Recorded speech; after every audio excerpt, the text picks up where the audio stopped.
Welcome to another exciting and inviting, informative and performative episode of the Entreprenudist Podcast, the place to hear real entrepreneurs and business owners bear it all. I'm your host, life strategist and retirement planner, Randolph Love III. And if you have not heard, the third's the word. We have another great business owner on the podcast today. But before we bring her up, do want to remind you that this episode is brought to you by G.R.O.W Strongholds, a wealth growth and protection company. When it comes to estate planning, when it comes to employee benefits, when it comes to life insurance, when it comes to retirement planning, if your plan ain't G.R.O.W, your plan ain't strong. If you are a business owner that wants you and your employees to retire higher than you would have prior, make sure you visit GROWstrong.com or call or text +1 904 822 4262. Now to our guests. Maritza Davila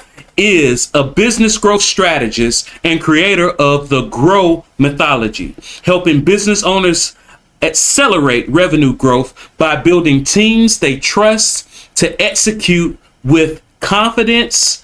With a master's in business administration and over a decade of operations experience, her clients include prominent companies in Southwest Florida and nationwide, achieving outcomes like a 5x revenue increase in 3.5 months, scaling from 1.7 million to 5 million in annual revenue, and exceeding $100,000+ over goals. Maritza expertise is featured in authority.com, Small Biz Leader, and she's a sought after speaker and podcast guest on top business shows. Maritza, welcome to the Entreprenudist Podcast. Thank you so much for having me. I'm really excited to be here. Absolutely. I appreciate you for coming on. And you've been doing this for a minute at a high level. Is there nothing that you know now that you wish you knew when you first started? Well, what I wish I knew when I first started is that the speed of my business is directly related to the speed of my decision making. So I would have just made more decisions quicker instead of trying to pick the perfect one, right? Like the perfect decision. And I would have just been faster at deciding what it is that I wanted and what I was good at and what I wasn't good at. And it would have gotten me, I think, here a lot faster. Oh, yeah. Done is better than perfect. Right. Exactly. Yeah, I know. One of the things, I don't know if they still tell little girls this, but back in the day, they used to tell a little girl, if you're going to marry somebody, make sure you marry a doctor or a lawyer. I don't know. Have you ever heard that before? I heard that, but my dad was telling me to be the doctor or the lawyer. There you go. So what they used, and here's the thing, and it works both ways, right? Because one of the reasons why they would tell the girl to marry a doctor or a lawyer are the same reason why your father told you to be the doctor or lawyer, because they were considered very prestigious professions that made a lot of money, right? But if you think about that, even a doctor calls what they do a medical practice. A lawyer calls what they do a law practice. So one of the highest prestigious industries, they understand that everybody's practicing at being perfect. And it sounds like what you're saying is you would have started practicing and executing quicker than having paralysis by analysis. Right. Well, I didn't have analysis paralysis. Really, I tried things, but what I was really bad at was reflecting on looking at, we do things and we try things, but until you look back and analyze what worked, what didn't work, and what am I good at and what comes really easily to me, instead of, I need to be great at this, right? And let's focus in on the things that I'm horrible at. But rather, if I would have just focused in my attention and leaned in to my natural strengths, I would have accelerated the business a lot faster than what I did. And so that's what I've learned through my timing, right? So analysis paralysis, nobody, like if you're really like that type of person, I think it's good to be analytical, but analyze the results of what you've done, not analyzing every little thing of what can I do. It's no, like, let's pick something, let's decide what we're going to do. And then let's analyze, okay, what went well, what didn't work well with that, right? Yeah. And that, to me, that's one of those counterintuitive things about the traditional education system. Right. If you fail, that's a slap on the wrist. You get in trouble. Your parents ground you. They take away things. Whereas myself, I'm a proud C student, right? And a lot of the most successful business owners that I know are proud C students, right? It's because a lot of them, they had to rely on the things that they were good at, whereas the other people trying to get those straight A's, and look, there's nothing wrong with straight A's. We all need those straight A people on our roster and as colleagues to partner with, to where they make sure that all the I's are dotted and the T's are crossed. But yeah, it's better to just do it first. And I like what you said at the tail end of that is it's good to analyze, but analyze what went right and what went wrong. Don't analyze getting started. Right. Yes. And really, we were taught by school, like what you're saying, that failure, like we couldn't be failures, right? So we couldn't fail a test. But really, failure is feedback. Mm-hmm. Failure is feedback to understand what are my natural skill sets. And if, memorizing a test mm-hmm. and, like being book smart isn't what you're good at, that doesn't mean that you won't be life smart, right? So you can still be resourceful. And often you see entrepreneurs are the type of people that doesn't mean you have to be good at school. I mean, you could be good at school or you couldn't. It doesn't really matter.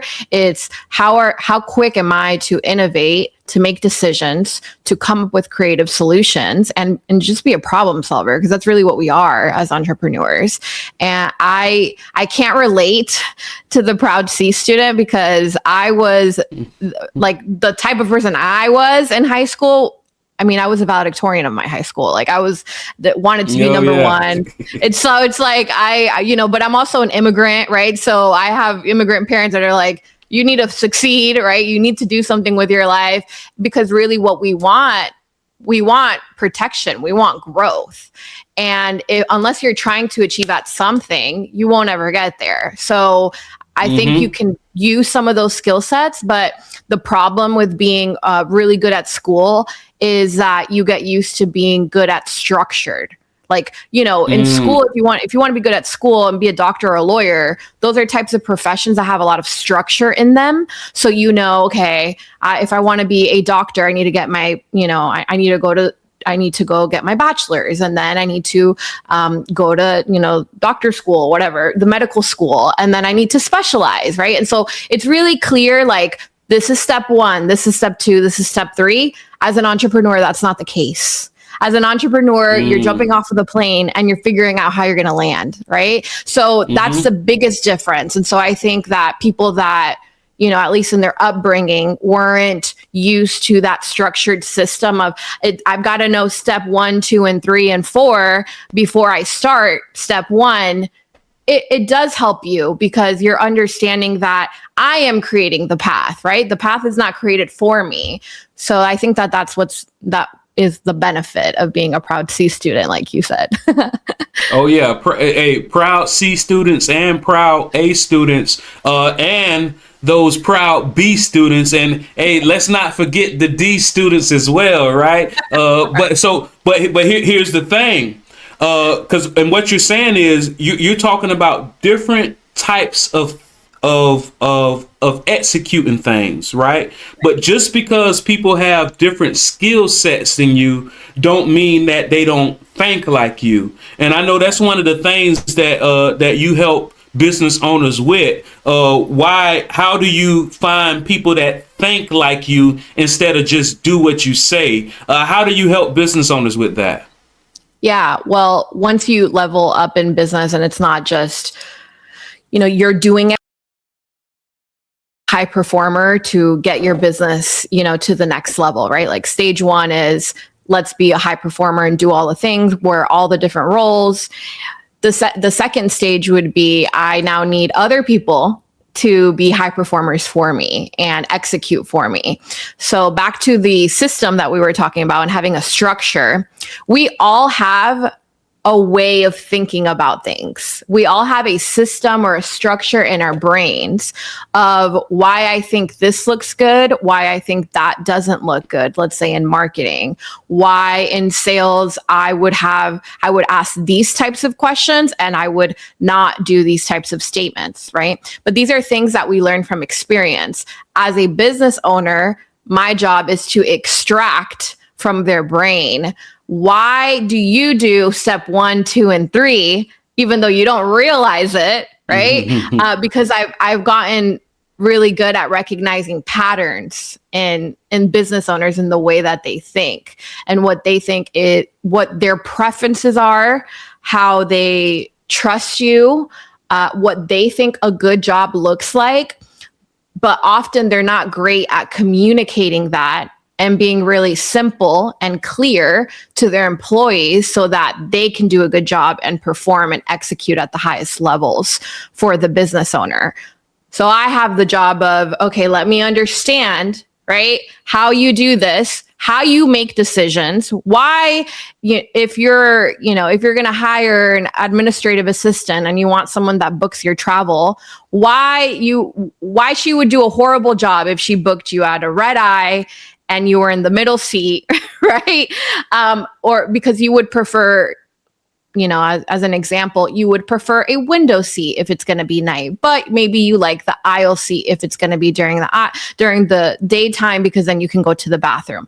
These are it's a very simple thing to do, but it still requires the employee to understand and think like the owner and understand their decision-making process, right?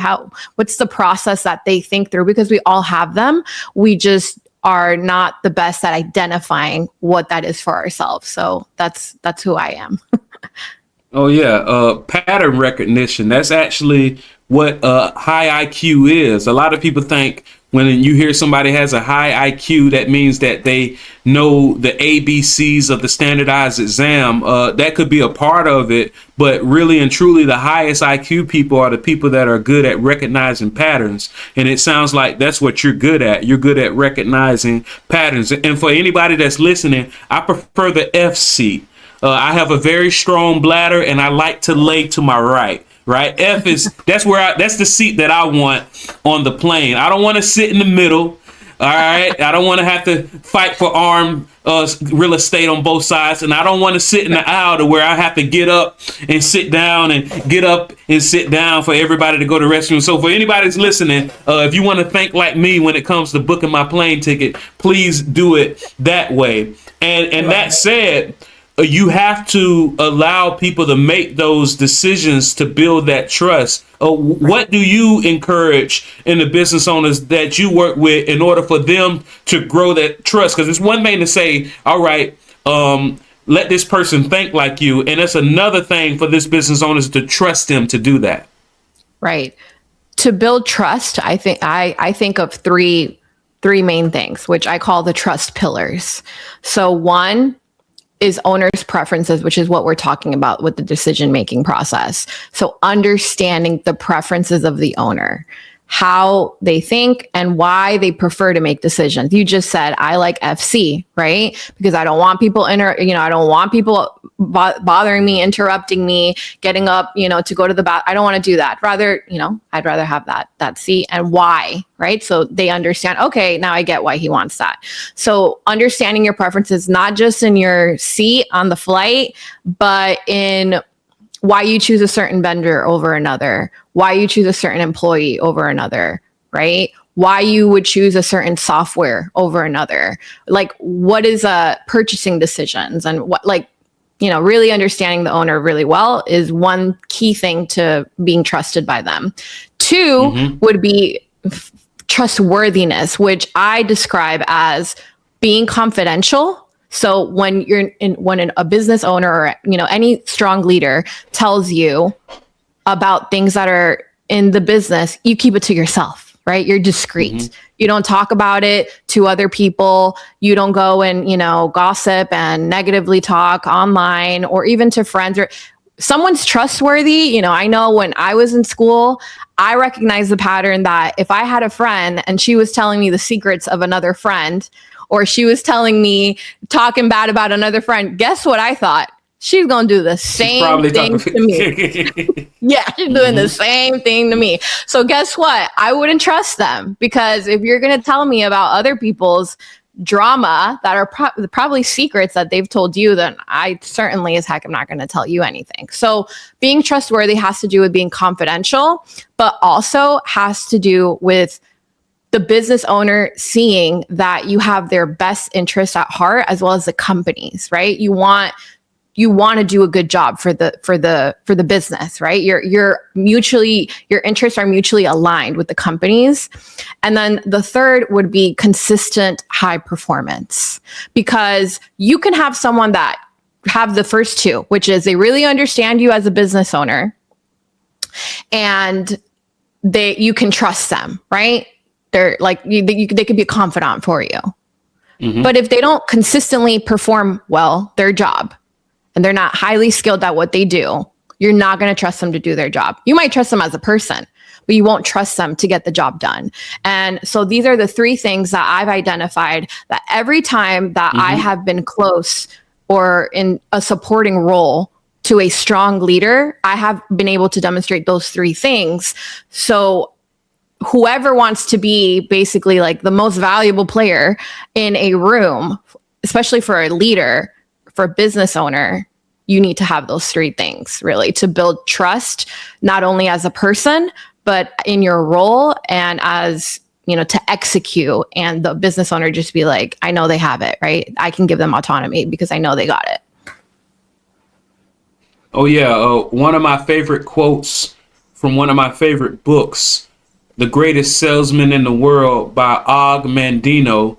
He says, when I am tempted to criticize, I will bite on my tongue. When I am moved to praise, I will shout from the rooftops. Because yes, what you just said is when you're dealing with somebody that's, for lack of a better phrase, high vibration, they recognize those patterns. Now, when you're dealing with the low, they're going to encourage it. They're going to be like, oh, and then what? And then what? Whereas the other person, the person that could really help you along your career and or advance your career, when they hear that, they may or may not, they're not going to necessarily encourage you, and they're probably not even going to discourage you. They'll listen, but then they'll recognize that pattern. And that's one of the main reasons why one of the core values of my company is we are discreet. When you're dealing with people's personal information, you definitely want to practice discretion in every way possible. And I know it's a lot of business owners that they're going to listen to this podcast and they're going to do exactly what you just said. But let's just help them out, because just like we said, it's all a part of making a mistake, and failing isn't the opposite of success. It's a part of success. But if we can help them avoid one mistake in this process, what's a mistake that they can avoid while they're trying to help do these things and build this trust and respect the trust that they have in these workers? One thing they can avoid is often business owners are not very with their communication to their employees. They think they're being clear, but often they contradict themselves with what they say. And as an employee, if you want to do a good job, which if you hire a good enough employee, most people want to do a good job, but they don't know what good looks like. So one way to avoid this is I talk about a 3-step framework, which is results, report, and reinforce. So what that means is every time that you're going to give a task to someone else in your team, first you start with results. So you tell them what is the outcome that you want, right? I really want you to create an HR manual. I want the HR manual to be concise because I want everyone to read it. I want the HR manual to protect me legally so that when they sign on that, manual, it's something that can protect me in the long run. And I want an HR manual where I can go back to the employee. And if it says you can't come late, you can't be on your phone or all these things, I could say, remember, when you're on your phone or, come in late, remember what the HR manual said, right? And so it's something I can reference. So that's just an example of what a result would be. You're not exactly telling them step 1, 2, 3, how to do their job. You're telling them the outcome you want. And if you're clear about that outcome, then they're more likely to get you there or to deliver a task that's there. And then depending on their skill level, of course. But then the second one is report. So there are stages to delegation, right? How we delegate, who we delegate to. And this is I would say there's definitely 4 stages to delegation. The first 2 is where most people lie, which is the first one is go and do some research for me because I don't have the time to look up to see what CRM we should implement into the business as an example. So go and research all the CRMs that we could use and bring back your findings, right? I'm going to make the decision. I'm not going to trust you to make that decision. That's first stage. Second stage is, okay, we made that decision. Now I need you to implement the software, right? And I'm not going to have you implement the whole thing. I'm going to have you implement it through milestones. So you're going to report, which is the second one. Remember, results, report. Now you're going to report to me. If you're on the second stage of delegation, you're going to report to me at every milestone, right? I need you to create some templates. I need you to, put in the contacts that we had in another software. Milestones. Every milestone you're reporting to me because there's got to be a communication cadence that we have with our employees, how often we communicate to them. And then the third thing would be reinforce. Your employees need feedback. They need to know what they did wrong and what they did great. So they understand what to give you. Like what do they praise me at? Like you said about the book, right? We're going to praise them from the mountaintops, right? We're going to tell them and shout it out. Because why? Because we're creatures of habit. And if we have our leader telling us, I love when you come here early. I love when you're resourceful. I love that you figured out how to do this and I didn't even have to tell you. When you praise them about very specific things and your praise is specific, they give you more of that because we like when people talk well about us, right? So, but if you don't tell them what they can improve on, then they think that they're just great at everything if you're only praising them, right? So we also have to tell you, hey, you created this particular task, right? You did this onboarding plan, you did this HR manual, you did this software, like if you're in operations, right? You did all these things, but I didn't really like it because of X, Y, and Z. This is what I want you to do next time. I want you to focus in on making this more concise. Or let me give you an example of what this would look like, but you have to give them feedback. So that's why it's reinforced, because we need to reinforce the behavior that we want them to continue to show us. And often most business owners will just give their employees a very general input and get a very basic and bad output, right? It's kind of like cooking, bad ingredients, you get a bad meal. Same thing. You got to be careful about what are the inputs I'm giving to my employees so I can get the results that I want back. Absolutely. What gets measured gets better. What gets measured and reported gets exponentially better. Right. And if you had to boil down and distill your philosophy on trust and decision making into one statement, if that was even possible, what would it be? Clarity creates trust. So being clear about expectations, clear in your communication, clear about the goals that that person has, clear about what the company goals is, how you contribute to that, clear about what your feedback is and how you reinforce it in this company, clear about how you excel and how you get from this position to this other one. If you're really clear as a leader and you have the right person with you, they're going to know how to figure it out to build trust with you, if that's, if that's what they want, and vice versa, because employees want to trust their leader too, right? So if you're clear as a leader, it definitely, you create trust within the company. Absolutely. That sounds like a great statement. What books should people be reading? I'm bad at that because I read all types of books, but lately the book that I've been reading that I think can apply to this would be Rich Relationships. And it talks about the different types of relationships that you want to build a $1 million network, I think is like the subtitle line or something. And this is all about relationships. Like trust has everything to do about relationships. I'm just talking about, a business owner or a leader with their team. So it's a different type of relationship. But truthfully, you can have a mentor as a leader. They can turn into your peer if it's a big enough company, right? So I think it's understanding the relationships and how to navigate them so you can, be the best at your role. What's your personal definition of success? That's a really good question.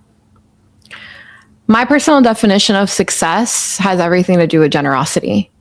So after a certain amount of money and wealth, you realize it's not about you anymore, right? And so it's not giving back to just like, say you're a philanthropist, but or to have that as a title. It's giving to people causes that you truly believe in, that you want to cause a change in. So I think being generous with your time, being generous with your heart, being generous with your finances is what I think is true success if you're able to do that. Oh man, generosity. Yeah. You can line up 100 successful people and they will give you 100 different definitions of success. Is there not a question that I did not ask you that I should have? I think the one question that most business owners will ask after hearing this is,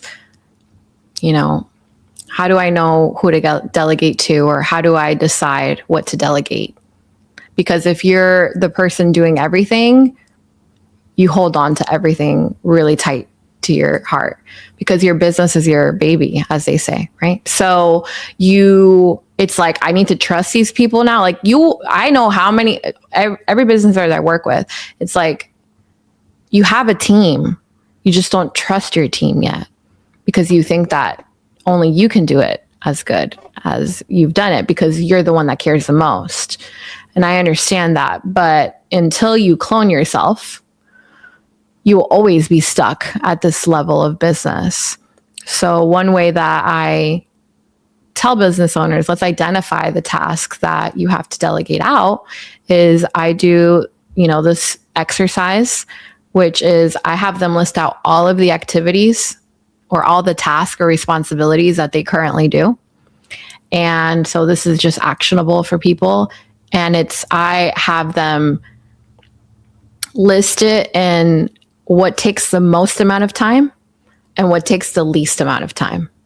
Because if we focus on the top 3 to 5 tasks that take the most amount of your time, and if they're service, admin type related things, that shouldn't be things that you do anyways. You should delegate out $20 an hour task, right? And focus in on tasks that are $150, $1,500, it depends on how much money you make, but focus in on those tasks, on the higher leverage tasks. But you won't know that until you list an order of importance what takes up most of my time. Right. So that's the only thing I would say that I wanted to mention. Make a list in order of importance. And when you discover, when it comes to the time allocated to those things, if it's a $20 an hour task, delegate out as soon as possible. But if it's a task that's more connected to the bulk of the money that you make, that's what you should focus on. Right. Mm-hmm. Yep. Very powerful information. Thank you. One more time, let everybody know who you are, what do you do, and how they can get in touch. Yeah, so my name is Maritza Davila, and I am a business growth strategist. And the best way to connect with me is going to businessclarity.co. And you can either take a free quiz, download a few free resources, or you can schedule a clarity call with me where you will definitely understand why should I talk to a business strategist? People say that. Well, if you're anything like my clients, you wake up thinking about your business problems and you go to sleep thinking about them. Sometimes you wake up at 2 a.m. thinking about them. So you might as well talk to someone that this is what they do for their business and talk to a strategist about it. So that is my offer to you. And thank you so much for having me on. Man, it sounds like not only do you get some actionable steps, but you can treat you like a therapist too. Oh man, hey, save money on your therapist. Hire Maritza. That's hilarious. We talk business problems, but it affects your personal life too. I know you keep some Kleenex with you when you go to some of these meetings. I do know. Right. Whenever, because one of the differentiators with my company is that we're 100% virtual. But when I was meeting people in person, I definitely kept Kleenex on hand. Because it was needed sometimes. Because sometimes people need somebody to cry in front of. And based off everything you said, I know you done seen some tears. You don't even have to admit it, but I know you've seen some tears. This has been another information-packed episode of the Entreprenudist Podcast, the place to hear real entrepreneurs and business owners bear it all. I am your host, Randolph Love III, life strategist and retirement planner. And until next time, don't play with it. Stay with it until you make pay with it. This is the Entreprenudist Podcast, signing off.